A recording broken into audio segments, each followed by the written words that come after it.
Ya, halo pemirsa, apa kabar Anda hari ini? Langsung dari studio IDX Channel Jakarta, saya Prasetyo Wibowo hadir dalam Market Review, program yang mengupas isu-isu penggerak ekonomi Indonesia. Live streaming kami bisa Anda saksikan juga di idxchannel.com. Dan pemirsa, kali ini kita akan membahas terkait dengan pemerintah yang memberikan sinyal bahwa pandemi COVID-19 akan segera berakhir. Langsung saja kita mulai Market Review selengkapnya.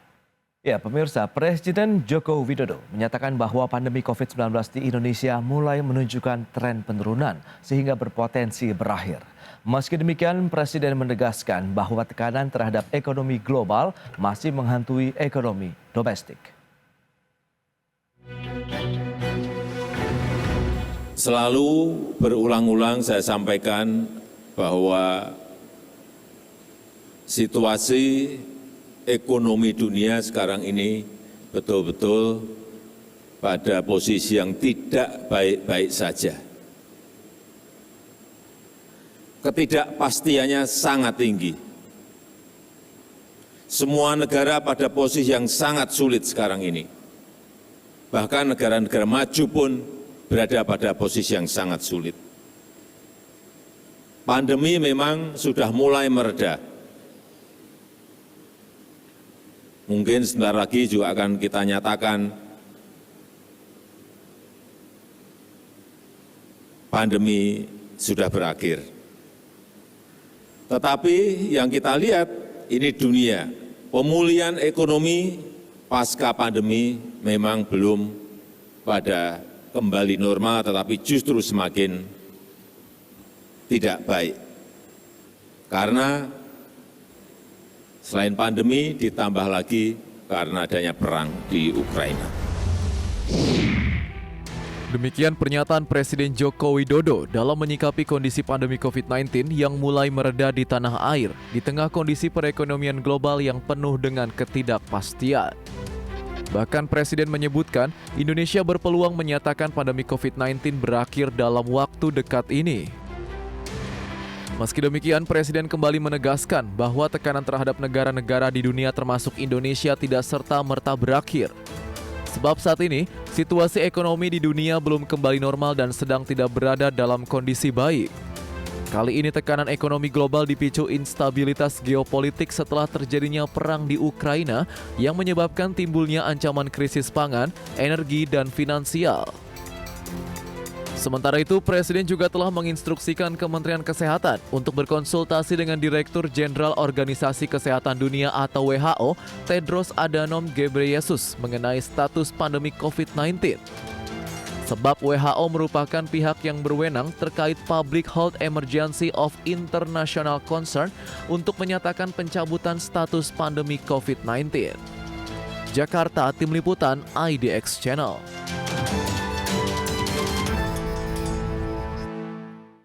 Ya, pemirsa, untuk membahas tema kita hari ini, pemerintah beri sinyal bahwa pandemi COVID-19 akan berakhir. Kita sudah tersambung melalui Zoom bersama dengan Bapak Diki Budiman, epidemiolog dari Griffith University, Australia. Halo, selamat pagi, Pak Diki.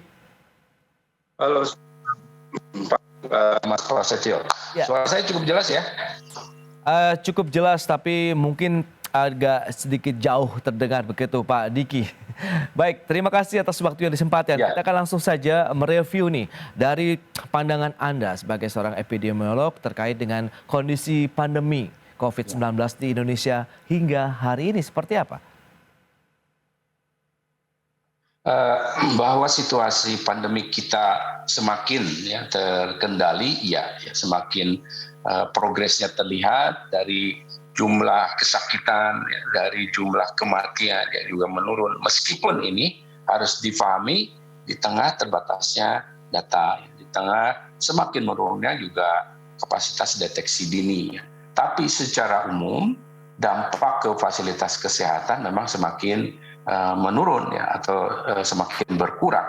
Di sisi lain modal imunitas yang terbangun ini juga semakin baik dengan cakupan vaksinasi khususnya di dosis 2 yang sudah semakin baik. Walaupun kita masih punya PR nih di dosis 3 maupun dosis 4.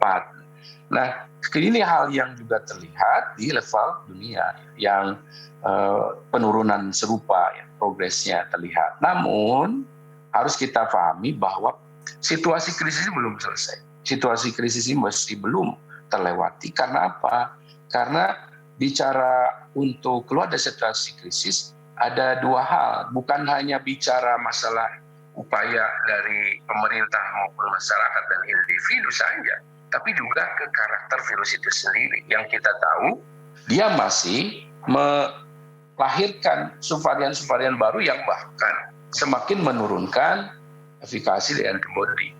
Sekarang ada XBB, ada BQ1, BQ11, sudah banyak sekali. Nah, ini yang tentunya menuntut kita semakin atau harus tetap waspada. Karena situasi krisis belum berakhir, tapi tampaknya fase akut pandemi ini optimismenya ya, bisa kita akhiri mungkin menjelang akhir tahun ini. Fase akutnya.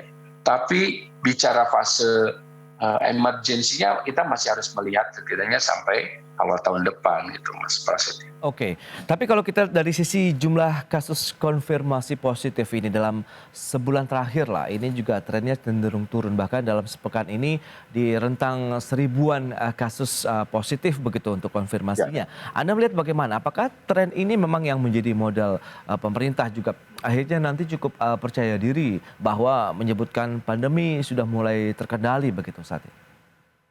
Ya, bahwa pandemi terkendali sebetulnya saat ini tidak bisa hanya melihat atau dilihat atau diukur dari jumlah kasus infeksi ya. Okay. Karena sebetulnya kembali kepada subvarian yang ada saat ini, sebetulnya infeksi itu banyak sekali, jauh di atas itu. Jauh di atas itu, apalagi dengan kemampuan reinfeksi. Kita harusnya menemukan mungkin 10 kali dari itu, bahkan itu juga masih minimal ya. Karena apa? Karena infeksi ini bahkan makin banyak, tapi keparahannya menurun, dampak fatalitasnya yang menurun. Nah, bahwa subvarian yang ada saat ini bahkan tidak terjadi cross protection atau terjadi kekebalan silang, sehingga berbeda dengan gelombang-gelombang sebelumnya, di mana misalnya selesai alfa, ya selesai, ada lagi. Sekarang itu dalam satu gelombang bisa banyak sekali subvarian. Nah, ini yang membuat kasus infeksi sebetulnya banyak. Tapi di tengah keterbatasan sekali lagi tadi deteksi dini, ini yang mengesankan kasus sedikit. Nah, ini yang harus kita pahami bahwa yang disebut dengan situasi terkendali adalah sebetulnya lebih pada saat ini mengarah pada ya ini nggak berdampak secara serius pada kesehatan individu masyarakat. Kemudian juga fasilitas kesehatan kita nggak terbebani secara seperti di era-era sebelumnya gitu. Dan juga kita yang namanya terkendali ini sebetulnya harus juga diiringi dengan kita melihat nggak sudah ada perubahan dari bukan hanya perilaku di masyarakat, tapi juga upaya-upaya antisipasi yang dilakukan pemerintah dan sektor-sektor untuk mencegah infeksi berikutnya gitu. Jadi kata terkendali di sini ini yang memang menuntut banyak kesiapan atau indikator lain, Mas Prasetyo. Parameternya banyak begitu untuk masuk dalam memang betul. Kategori terkendali. Baik, kita akan bahas di segmen berikutnya bagaimana dengan statement Presiden begitu yang menyebutkan sudah cenderung turun, bahkan peluang untuk dinyatakan berakhir ini sudah disampaikan begitu. Kita bahas nanti di segmen berikutnya, Pak Diki dan pemirsa. Baik. Kami segera kembali. Baik pemirsa, terima kasih Anda masih bergabung bersama kami dalam Market Review dan kami akan sampaikan infografik terlebih dahulu terkait dengan konfirmasi positif dari COVID-19 di Indonesia.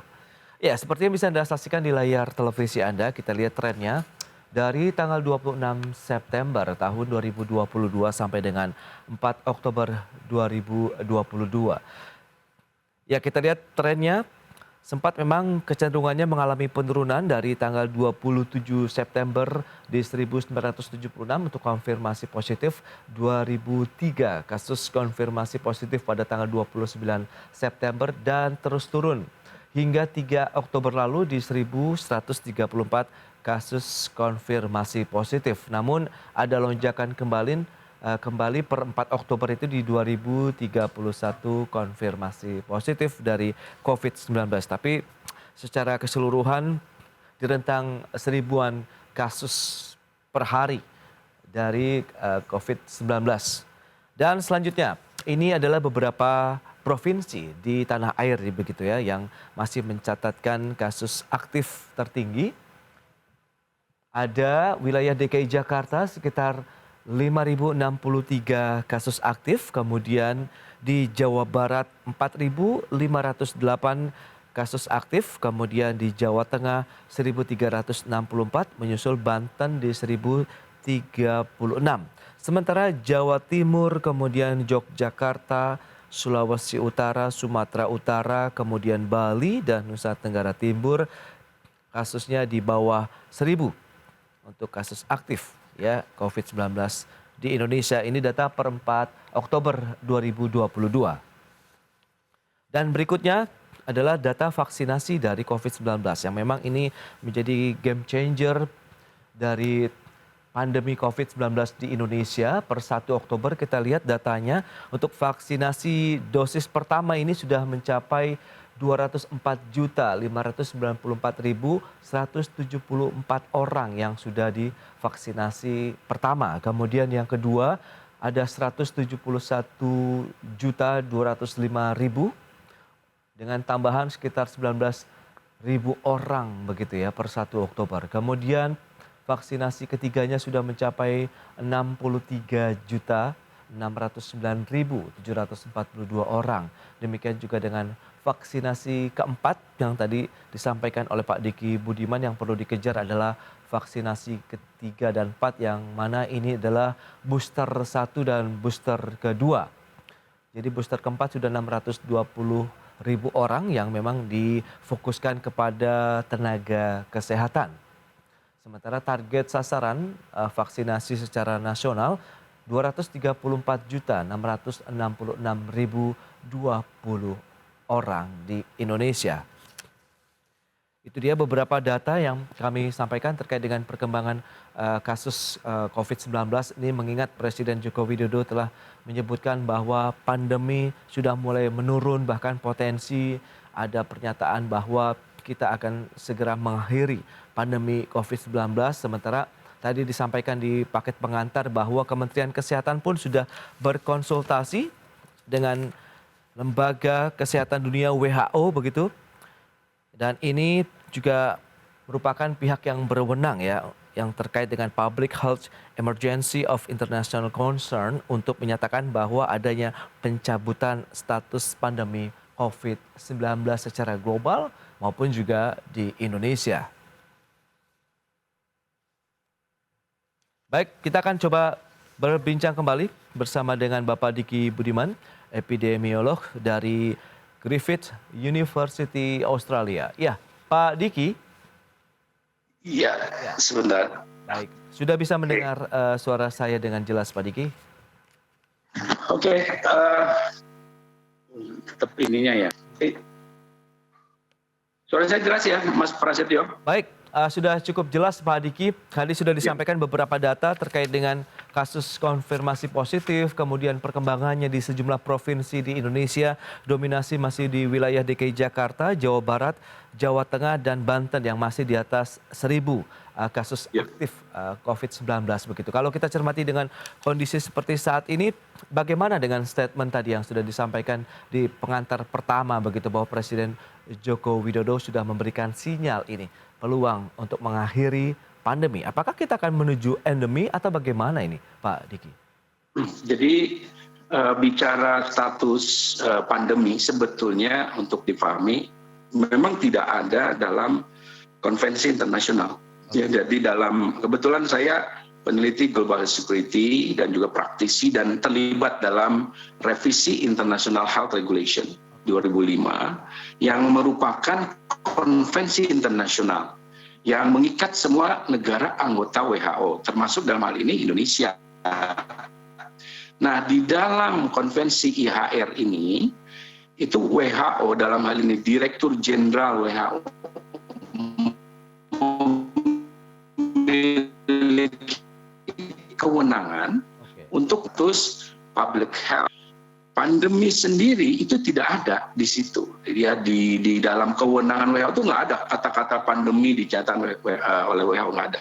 Nah, artinya public health atau di PHEIC ini sebetulnya tidaklah serta-merta berlanjut atau dilanjuti dengan status pandemi, ya. Karena saat ini, Mas Prasetyo dan pemirsa, ya, dunia memiliki 3 penyakit yang statusnya PHIC atau Public Health Emergency ini. Ada COVID sekarang yang menjadi pandemi, ada polio yang kita tahu itu potensi menjadi epidemi dan sekarang jadi outbreak. Ada monkeypox yang 3-4 bulan lalu dinyatakan dan saat ini menjadi epidemi. Nah, artinya kalau bicara pandemi itu lebih pada kata ataupun yang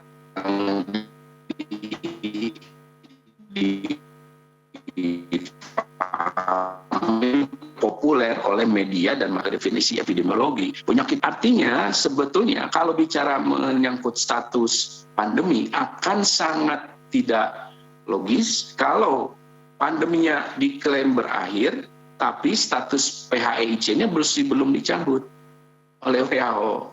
Jadi meskipun bisa saja negara-negara itu atau kepala negara manapun, ini nggak ada pandemi, tapi tidak logis dan tidak sesuai dengan konvensi kalau public health emergency international concern-nya tidak dicabut atau tidak ada pernyataan dari WHO yang menyatakan bahwa memang saat ini fase akut pandemi sudah berlalu dan kita masuk ke fase sebetulnya kalau endeminya masih jauh, Mas Prasetyo.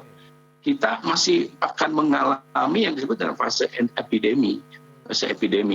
Nah, artinya betul sekali Pak Presiden menyarankan Menteri Kesehatan untuk berkonsultasi pada WHO. Ya. Karena memang WHO yang punya kewenangan merekomendasikan maupun menyampaikan status ini. Tapi bahwa klaim atau pernyataan bahwa oleh kepala negara manapun harus sekali lagi ada pernyataan setidaknya dari WHO. Oke, itu berarti yang kita nantikan bahwa statement dari WHO yang menyatakan bahwa memang dari public health emergency ini dicabut begitu ya secara global dan juga berlaku ke negara-negara lainnya di dunia termasuk Indonesia. Dan lantas bagaimana dengan vaksinasi yang terus dikejar tadi? Anda concern kepada booster 1 dan 2. Kita akan bahas nanti di segmen berikutnya Pak Diki dan pemirsa tetaplah bersama kami. Baik pemirsa, kita lanjutkan kembali perbincangan bersama dengan Bapak Diki Budiman, epidemiolog dari Griffith University Australia. Ya Pak Diki, lantas bagaimana dengan vaksinasi tadi yang juga sudah disampaikan begitu datanya vaksinasi tahap 1, 2, kemudian 3 dan 4 begitu yang masuk dalam kategori booster tadi apakah sudah cukup ideal begitu untuk saat ini? Kalau disebut ideal tentu belum ya karena terutama yang dosis 3 dan 4 ini kita masih kalau melihat potensi risiko ya dari subvarian yang ada saat ini setidaknya kita harus kejar di 90%-an dari total populasi sampai dosis 4 loh, bukan 3 saja. Jadi ini yang harus dikejar karena potensi keparahannya bisa tinggi gitu walaupun fatalitasnya rendah karena sudah setidaknya 2 kali ya. Tapi keparahannya ini bisa cukup tinggi kalau kita tidak mengejar dosis ketiga dan 4 yang setidaknya kalaupun mau minim ya di atas 85% ya. Ya, Pak Diki, kalau misalnya dengan kondisi yang ada begitu, tadi Anda katakan beberapa kasus PHEIC begitu yang menjadi concern dari WHO adalah COVID-19, kemudian polio dan monkeypox. Nah, kalau di antara COVID-19 ini kan memang urutan yang pertama yang sudah mengejala ke seluruh dunia. Ini dari turunan-turunan virus barunya terus akan bermunculankah begitu ke depan Pak Diki? Ya, nah ini juga berkaitan dengan vaksin ya. Apalagi dalam waktu dekat ini pemerintah kan akan merilis vaksin dalam negeri khususnya Indovac ya dari Bio Farma yang merupakan produksi awal sekali dari awal sampai akhir di Indonesia dan ini vaksinnya halal dan ini penting. Kenapa penting? Karena kalau bicara, meskipun tadi kita berdiskusi, nanti akan dicabut status misalnya Public Health Emergency International Concern oleh WHO, ataupun setidaknya status pandeminya udah bisa diturunkan levelnya, tapi yang namanya vaksin, khususnya booster, ini sangat penting. Untuk diketahui, pandemi COVID-19 ini, potensinya berapa lama lagi sih lagi berakhir?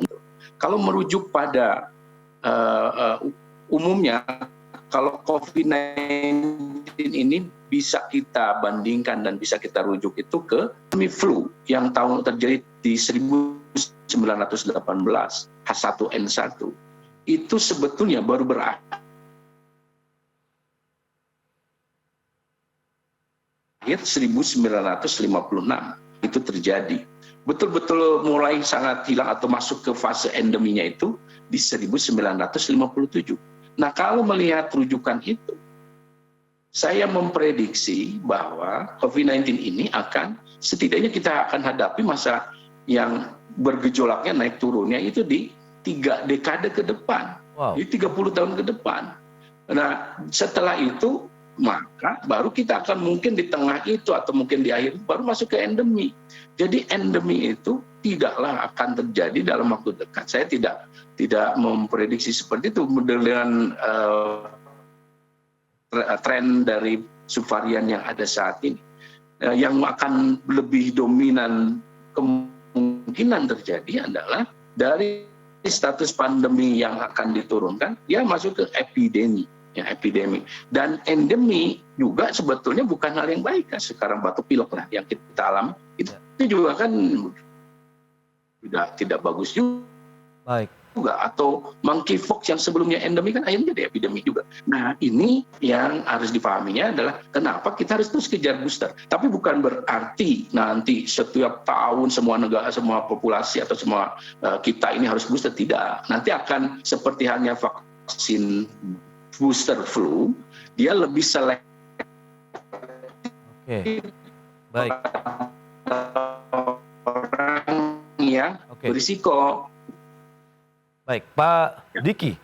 Jadi memang intinya adalah kita bagaimana menjaga protokol kesehatan tetap menjadi bagian daripada lifestyle kita begitu saat ini. Kemudian tadi booster dari vaksinasi yang masih harus terus dikejar sehingga benar-benar menciptakan satu komunitas yang memang memiliki kekebalan komunal secara keseluruhan di Indonesia. Pak Diki, terima kasih banyak ini atas waktu dan sharing Anda berikan untuk pemirsa IDX Channel terkait dengan kondisi dari pandemi COVID-19. Memang perjalanan masih cukup panjang nampaknya ke depan yang perlu juga diwaspadai oleh pemerintah dan juga masyarakat di tanah air. Terima kasih, selamat melanjutkan aktivitas Anda kembali dan salam sehat. Terima kasih. Pak Diki. Terima kasih. Salam dari kedokteran Unpad nih. Salam.